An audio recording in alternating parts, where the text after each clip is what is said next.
मेरा एक नारा रहा है, काम किया है काम करेंगे। मैंने तो आज तक किसी को निवेदन किया नहीं। और अगर मान लें कि अगर आपका नाम नहीं होता है तो क्या करेंगे सर? मैंने कुछ कहा, मैं कुछ बोला, मैंने कोई एतराज किया? चित्रा सरवारा को तो रखो साइड पे। मैंने तो कह रखा है राहुल गांधी आके लड़ ले मेरे मुकाबले में और उसको हरा के भेजूंगा यहाँ से। अनिल विजय नाम मेरा। नायब सैनी साहब के सीएम बनने के बाद बीजेपी का कुछ ऐसा जनाधार बढ़ा हो या आपको कुछ लगा हो कि कुछ नायब कुछ ऐसा कमाल मैजिक हुआ हो? राम राम नमस्कार, हरियाणा तक देख रहे हैं आप और सोनिया मेरा नाम है। आज हम अपनी चुनावी यात्रा में आपको मुखातिब कराने वाले हैं अनिल विज साहब से। अनिल विज साहब बहुत शुक्रिया एक तो हमें समय देने के लिए। पहला सवाल मेरा यही, लोकसभा चुनाव के दौरान अंबाला लोकसभा सीट की बात करें तो बंतो कटारिया जी हार गई। नहीं, देखिए मेरे जिले में 4 हलके थे। अंबाला सिटी वहाँ से हम हारे यहाँ, नारायणगढ़ वहाँ से हम हारे यहाँ, मुलाना वहाँ से हम हारे यहाँ, लेकिन मेरे हलके से तो हम जीते थे। ऐसे हार के माहौल में भी जब चारों तरफ की सीटें हार रही हैं और अंबाला कैंट से हम जीते, चाहे मार्जिन कम था, 4000 था, लेकिन वी वन। और अब विधानसभा चुनाव में क्या तस्वीर देखते हैं सर? विधानसभा चुनाव में तो पूरा अंबाला छावनी तैयार है, एक एक मतदाता तैयार है, एक एक कार्यकर्ता तैयार है। और अंबाला छावनी में ये जो चुनाव होने जा रहा है ये विकास के नाम पर होने जा रहा है।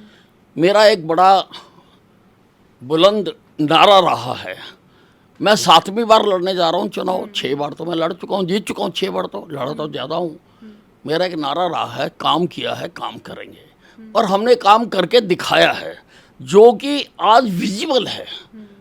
पाइपलाइन में तो और भी होंगे, लेकिन मैं एज पर मेरी आदत मैं वही काम बताता हूँ कि जो हो गया, जो होने वाले हैं वो जब हो जाएंगे उनको बताएंगे तब। टिकटों के लिए आप जैसे जो सीनियर लीडर हैं क्या वो आवेदन करते हैं या वो निवेदन करते हैं, और आप किस श्रेणी में फिलहाल? मैंने तो आज तक किसी को निवेदन किया नहीं। मैं तो चुनाव समिति में हूँ और हमारी पार्टी एक प्रजातांत्रिक पार्टी है, उसका सिस्टम है।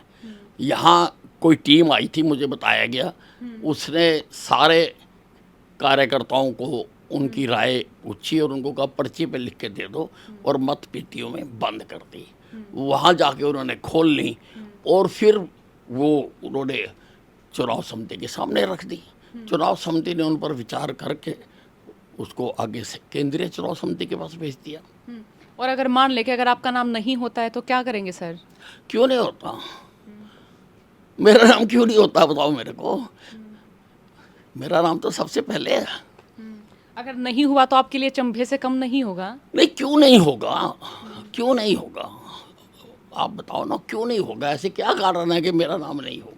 कई कारण गिना दें कि आपका हम ये कहें कि स्वभाव, जब नायब सैनी साहब जब सीएम बनाए गए तो वो गुस्सा, वो तलखी, हो सकता है कि वो खर जाए। मेरी बात सुनिए, मैंने कुछ कहा, मैं कुछ बोला, मैंने कोई एतराज किया नहीं, तो मैं तो घर आ गया। तो नहीं है किसी भी तरह की कोई नाराजगी? कोई नाराजगी नहीं है किसी से भी। सर मुकाबला यहाँ भी हम देखें कि अगर आपको टिकट मिलता है तो बड़ा, हम ये कहें कि अब की बार बड़ी तगड़ी फाइट होने वाली है। चित्रा सरवारा भी आ गई हैं कांग्रेस में। चित्रा सरवारा को तो रखो साइड पे। मैंने तो कह रखा है राहुल गांधी आके लड़ ले मेरे मुकाबले में और उसको हरा के भेजूंगा यहाँ से। अनिल विजय नाम मेरा। इतना कॉन्फिडेंस? यस, मैं लोगों में रहता हूँ। मैं सारा दिन बंद कमरों की राजनीति नहीं करता, मैं सारा दिन ग्राउंड पे रहता हूँ। आ जाए राहुल गांधी, ले आए उसको, हुड्डा आ जाए, मैं हराऊंगा यहाँ से अंबाला कैंट से। हुड्डा साहब दावा ये कर रहे हैं कि अब की बार वो सरकार बनाने जा रहे हैं, या उनके समर्थक या कांग्रेस मान लें?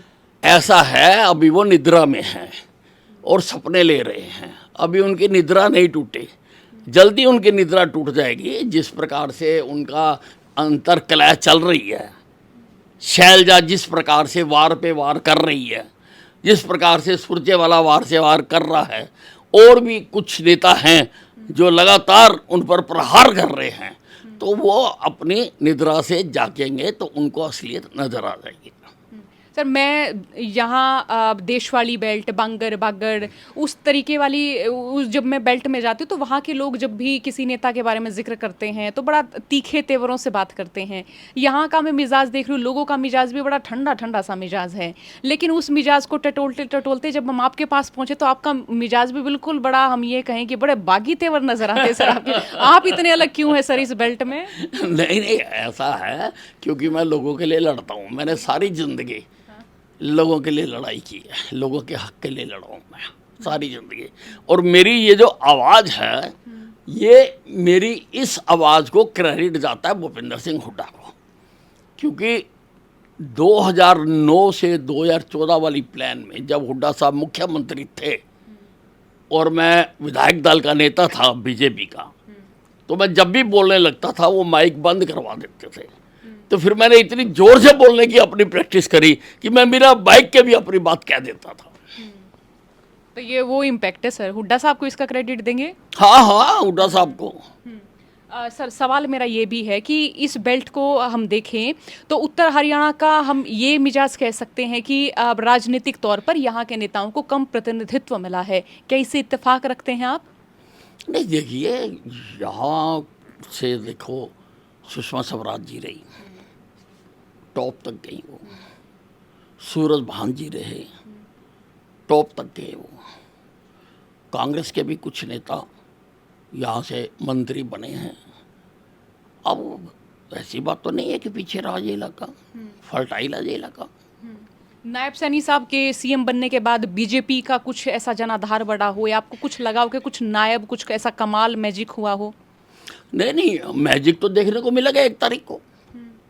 किस प्रकार से लोग वोट डालते हैं सबको पता लग जाएगा 1 तारीख को। 2 गठबंधन हो गए हैं, इनेलो बसपा और इधर से जेजेपी का और चंद्रशेखर रावण की पार्टी का। तो ये माना जा रहा है कि आप देखिए कि जाट वोटर मान रहे हैं कि वो जाएंगे कांग्रेस के हिस्से, बीजेपी का कोर वोटर बच गया ओबीसी, एससी वोटर और कुछ जो जाट वोटर है वो इन दोनों गठबंधन में बट जाएंगे। ये इस फिलहाल का समीकरण बताया जा रहा है। देखिए, वैसे ये जो जात पात की राजनीति है जो मुझे समझ नहीं आती है, क्योंकि मैंने कभी की नहीं है। मैं तो हिंदुस्तान और भारत की राजनीति करता हूँ, भारतीयता की राजनीति करता हूँ, हरियाणवी की राजनीति करता हूँ। मुझे जात पात की बात समझ नहीं आती है। बाकी एक चीज़ मुझे पता है कि ये जो क्षेत्रीय दल हैं इनका समय खत्म हो गया। अब तो राष्ट्रीय दलों की ही आपस में मुकाबले हैं और उन्हीं का ही चुनाव है। हरियाणा में भी उन्हीं का ही है। ये कई छोटे मोटा वोट कटवा हो सकते हैं, इससे ज़्यादा कुछ नहीं है। तो जो गठबंधन हो रहे हैं उनका कोई खास जनाधार, कोई खास आधार नहीं? कुछ नहीं है, कुछ नहीं। मेन फाइट बीजेपी और कांग्रेस के बीच रहेगी? अब कांग्रेस और बीजेपी के बीच में। तो कोई टेंशन, कोई डर? मैंने तो इतने चुनाव लड़े, मैं तो चुनाव को एंजॉय करता हूँ। मुझे तो मेरे शहर के लोग कह रहे जी आपने 10 साल दिन रात खड़े होके काम किया है, तो हम चाहते हैं कि अब हम काम करें, आप तो कहीं वो घूमने के लिए बाहर चले जाओ। मुझे तो वो कह रहे हैं, वो मैं तो आनंद करता हूँ चुनाव में। तो बड़ा गाने गाते भी नजर आते हैं आप कई बार। नहीं नहीं, ये आपको अच्छा लगता कोई है? सिंगर नहीं हूँ। वो तो वैसे ही हम सुबह, मैं यहाँ हमारे मेन बाज़ार में एक पॉइंट है जहाँ पर मैं लगभग 40-45 साल से सुबह चाय पीने जाता हूँ। तो वहाँ पे अब वो साथी भी कुछ जुड़ जाते हैं, कोई पॉलिटिकल नहीं, आम लोग वहाँ पे हैं। 20-25 लोगों का टोला हमारा रहता है। कुछ चले जाते हैं, कुछ नए ऐड हो जाते हैं। तो वहाँ हंसी मजाक ही होता है और हम कुछ नहीं करते। शहर का हालचाल पूछ लिया, सारे शहर की खबर पता लग गई, सारा ये है। और उसके बाद फिर कभी कदार सारे, वैसे हमारा वहाँ नियम है कि कोई ना कोई साथी रोज़ गाना जरूर गाएगा वहाँ पे। तो गाते हैं लोग, 2 लाइनें बोल रहे हैं, 1 पैरा बोल रहे हैं, 4 शब्द बोल रहे हैं। तो कभी कभी वो सारे मेरे भी पीछे पड़ जाते हैं, तो क्या करें। कुछ सुनाना चाहें सर? नहीं नहीं, ऐसे अब इस वक्त तो नहीं आ रहा है। अच्छा, इस वक्त नहीं। अब ज़रा ये बता दें कि जो बीजेपी में टिकटों का वितरण है वो किस तरह से होगा, क्या प्लान इसके लिए तैयार किए गए हैं? देखिए, बीजेपी की जो चुनाव समिति की बैठक है, जिसका कि मैं भी मेंबर हूँ, उसके 2 दिन लगातार मैराथन मीटिंग हुई है। हमने एक सीट के ऊपर अच्छी तरह से मनन किया है।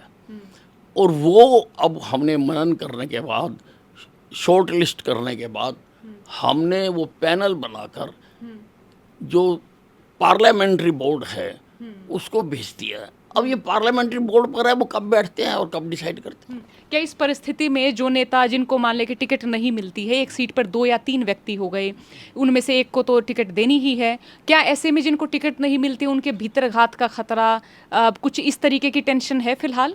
देखो ऐसा है, हमारी पार्टी है विचारधारा वाली पार्टी, तो जो विचारधारा के कारण साथ जुड़े हुए हैं उनसे तो कोई खतरा नहीं होता। जो विचारधारा से जुड़ा नहीं हुआ, किसी मुनाफे के कारण जुड़ा हुआ है, वो भी अपना मुनाफा कहीं और देखता है। तो ऐसे कोई डर, कोई टेंशन नहीं है? जैसे लोकसभा चुनाव में कई नेताओं ने इस तरह के आरोप लगाए, जैसे मोहनलाल बड़ोली साहब ने भी कहा कि उनके साथ भीतरघात हुआ, उधर से रंजीत चौटाला साहब ने भी कहा कि सहयोग समर्थन नहीं किया गया उनको। नहीं, देखिए ऐसा कुछ नहीं है, अपना चुनाव लड़ते हैं और कोई भीतरघात वगैरह कुछ नहीं हुआ करता। चुनाव के लिए पूरा तैयार सर? मैं तो तैयार हूँ, चाहे कल करा लो। ये इतना लंबा टाइम देना भी नहीं चाहिए, ये जो 1 महीने का टाइम देते हैं ना, ये देना भी नहीं चाहिए। हम तो अब तैयार हैं, कल के हम कल तैयार हैं, मेरी टीम तैयार है। चुनाव की तारीख आगे बढ़ाने के लिए पत्र लिखा मोहनलाल बड़ोली साहब ने, तो उसका कारण बताया जा रहा है कि बीजेपी के पास पहला एक जिताऊ चेहरों की कमी है, दूसरा ये कि बीजेपी डर में है, नए नए प्लान तैयार कर रही है। इसे सच माने? देखिए ऐसा है, उसके पीछे एकमात्र कारण था कि 5 छुट्टियां बन रही थी इकट्ठी, एक छुट्टी लेके, तो उसमें फिर बहुत सारे लोग घूमने चले जाते हैं, वोटिंग परसेंटेज गिरती है। तो हमने इसलिए चुनाव आयोग को लिखा, आगे चुनाव आयोग बादशाह, जो उसकी मर्जी हो वो करे। सर आखिरी सवाल मेरा, शंभू बॉर्डर पर किसान अभी भी बैठे हैं। अब शंभू बॉर्डर खोलने को लेकर हम ये कहें कि कोर्ट की ओर से भी आ चुका है कि खोला जाए, तो क्या हम ये माने कि पंजाब की ओर से कदम नहीं उठाए जा रहे हैं बॉर्डर खोलने को लेकर, या फिर यहाँ हम हरियाणा सरकार की कमी माने? क्या मानते हैं आप इसे? देखिए, माननीय न्यायालय के आदेश पर अब दोनों प्रदेशों की समिति बनी हुई है, वो चर्चा कर रही है, देखते हैं क्या रिजल्ट निकलता है। लेकिन क्या इसका चुनाव पर किसी तरीके का असर लगा आपको? नहीं, ये देखिए, वो पंजाब में बैठे हुए हैं, वो हरियाणा में नहीं बैठे हुए हैं। वो पंजाब के क्यों बैठे हुए हैं, वो मान साहब बताएं क्यों बैठे हुए हैं, उन्होंने बात करी है नहीं करी है, इतने दिन से बैठे हैं वहाँ पे जाके, क्या उन्होंने एफर्ट किए हैं, क्या कोशिश की है, उनकी प्रदेश में बैठे हुए हैं ना।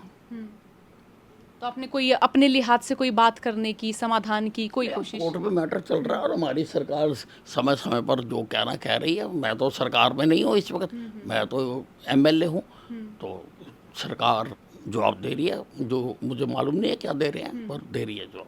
सर बहुत शुक्रिया समय देने के लिए, और हम ये माने कि जब टिकटों का वितरण हो जाएगा तो एक बार फिर हम आपसे बातचीत के लिए आएंगे। सर अब आपने बातचीत सुनी, आप लोगों का भी बहुत बहुत शुक्रिया। वेद साहब से आपके भी बहुत सारे सवाल पहले भी रहे, आज समय की थोड़ी कमी रही, वो सवाल इन तक हम नहीं पूछ पाएंगे, लेकिन इस इंटरव्यू के लिए भी आप अपने जो प्रश्न होंगे वो ज़रूर लिखिएगा। इनसे अगली जो मुलाकात होगी वो काफ़ी समय लेके हम मुलाकात करेंगे, मेरे सवाल भी होंगे, आपके सवाल भी होंगे। बहुत शुक्रिया बातचीत को सुनने के लिए। राम राम।